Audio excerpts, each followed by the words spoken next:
ஆண்டவன் அறிய நெஞ்சில் ஒரு துளி வஞ்சம் இல்லை, அவனன்று எனக்கு வேறு ஆறுதல் இல்லை. ஆண்டவன் அறிய நெஞ்சில் ஒரு துளி வஞ்சம் இல்லை, அவனன்று எனக்கு வேறு ஆறுதல் இல்லை.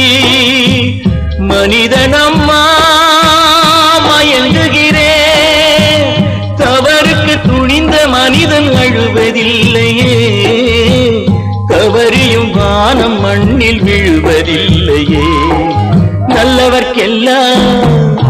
நல்லவர்க்கெல்லாம் சாட்சிகள் ரெண்டு, ஒன்று மனசாட்சி, ஒன்று தெய்வத்தின் சாட்சியம்மா. நம்பிக்கை வைத்து கல்லையும் பார்த்தால் தெய்வத்தின் காட்சியம்மா, அதுதான் உள்ளத்தின் காட்சியம்மா, அதுதான் உண்மைக்கு சாட்சியம்மா.